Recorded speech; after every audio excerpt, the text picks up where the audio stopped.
Welcome to all the Language Lab. I'm Professor Poonam. In this platform, we learn English grammar. So let's start.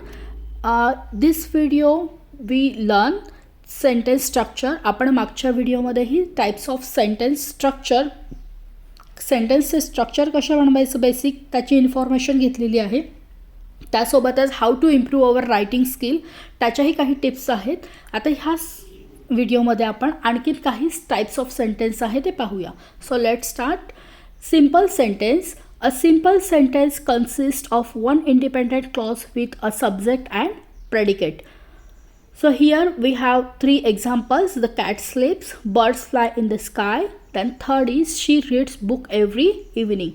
आता simple sentence म्हणजे काय तर simple सेंटेन्समध्ये आपल्याला जे examples आहेत ते फ्यू वर्ड्स म्हणजे काही शब्दातच दिलेले असतात, शॉर्टमध्ये दिलेले असतात. पण ते जे एक्झाम्पल्स आहेत किंवा ते जे वर्ड्स अरेंजमेंट आहे त्याच्यातून आपल्याला क्लिअर कट आयडिया मिळते की एक्झॅक्ट त्यांना काय म्हणायचं आहे सेंटेन्समध्ये. मिनिंगफुल इन्फॉर्मेशन आपल्याला मिळते. सो आता हे एक्झाम्पल आहेत किंवा हे जे टाइप्स ऑफ सेंटेन्स आहे हे आयडेंटिफाईड कसे करायचे ह्याच्यासाठी काही की पॉईंट आहे. This sentence are short and straightforward but convey complete thought. आता टाइप्स ऑफ सेंटेन्स आहेत किंवा बाकीचेही जे काही आपण टाइप्स ऑफ सेंटेन्सेस पाहणार आहोत तर हे आपल्याला प्रत्येक एक्झाममध्ये प्रत्येक कॉम्पिटिटिव्ह एक्झाममध्ये ह्यावरती क्वेश्चन विचारतातच. त्याच्यामुळे हे व्हिडिओ आहेत हे तुम्ही केअरफुली बघा. नक्कीच तुम्हाला तुमच्या येणाऱ्या एक्झाममध्ये मदत होईल. Compound sentence. A compound sentence has two or more independent clause joined by a coordinating conjunctions. आता कंपाऊंड सेंटेन्समध्ये काय आहेत दोन क्लॉज आहेत पण दोन्ही क्लॉज ते कसे आहेत इंडिपेंडेंट क्लॉज आहेत आणि ते जॉईन करण्यासाठी आपण कोऑर्डिनेटिंग कंजंक्शन्सचा वापर करतो. सो आता तुम्हाला प्रश्न पडला असेल what is a coordinating conjunctions. कारण कंजंक्शन्स हा पार्ट आपण जे पार्ट ऑफ स्पीच आहे त्यातला एक टाईप्स आहे कंजंक्शन्स. आणि स्पेशल कंजंक्शनवर आपण एक व्हिडिओ बनवलेला आहे त्याची लिंक मी खाली व्हिडिओच्या डिस्क्रिप्शनमध्ये देते. ते तुम्ही नक्कीच बघा. तुम्हाला क्लिअर आयडिया मिळेल what is a coordinating conjunction. So let start. Example पाहूया आपण इथे आता कंपाऊंड सेंटेन्सची. A compound sentence example. I wanted to play football but it was raining. Then second, she enjoys painting and he likes writing poems. Then third, we can go for a walk or we can stay home and relax. So in these three sentence इथे आपल्याला तीन sentence घेतलेले आहेत आणि हे तिन्ही सेंटेन्समध्ये clause जे आहेत ते इंडिपेंडेंट आहेत, दोन क्लॉज, आणि ह्याला आपण जॉईन केलेलं आहे कोऑर्डिनेटिंग कंजंक्शनने. आपण एक कंपाऊंड सेंटेन्स आहे हे आयडेंटिफाईड कसं करणार किंवा आपल्याला कसं लक्षात येणार की हे कंपाऊंड सेंटेन्सचं एक्झाम्पल आहे. So compound sentences connect ideas of equal importance.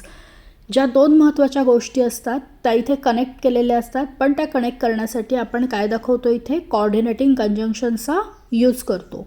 So next आपण पाहूया complex sentence. A complex sentence content one independent clause and at least one dependent clause. The dependent clause cannot stand alone. आता इथे काय सांगितलेलं आहे आपल्याला complex सेंटेन्समध्ये दोन clause आहेत बट एक आहे डिपेंडंट क्लॉज आणि सेकंड आहे इंडिपेंडंट क्लॉज. आता डिपेंडंट आणि इंडिपेंडंट काय आपण हे पहिलं समजून घेऊया. फॉर एक्झाम्पल आपण एक्झाम्पल घेऊ पेशंट अँड मेडिसिन. ठीक आहे. जर पेशंट एखादी व्यक्तीचा आजारी पडली तर आपण काय करतो तिला मेडिसिन देतो. डॉक्टर ट्रीटमेंट देतात म्हणजे मेडिसिन देतात आणि जर त्या व्यक्तीला ती मेडिसिन लागू पडली तरच आपण ती कंटिन्यू करतो किंवा ती व्यक्ती त्यातून जो काही आजार आहे त्यातून बरी होते. पण जर त्या व्यक्तीला ते मेडिसिन लागू झाले नाही किंवा एखाद्या आजारावरती त्या मेडिसिनचा काहीच उपाय झाला नाही त्या व्यक्तीवर तर आपण काय करतो तो पेशंट चेंज नाही करत, आपण त्याच्याऐवजी मेडिसिन चेंज करतो. डॉक्टर काय करतात मेडिसिन चेंज करतात. म्हणजे इथे काय झाला पेशंट म्हणजे आजारी व्यक्ती आहे हा इंडिपेंडेंट झाला आणि जो मेडिसिन आहे म्हणजे जे औषध आहे ते काय डिपेंडेंट क्लॉज झाला. कॉम्प्लेक्स सेंटेन्सचे आता आपण काही एक्झाम्पल पाहूया. So let start. Because she missed the bus she arrived late. Then second example. If you study hard you will pass the exam.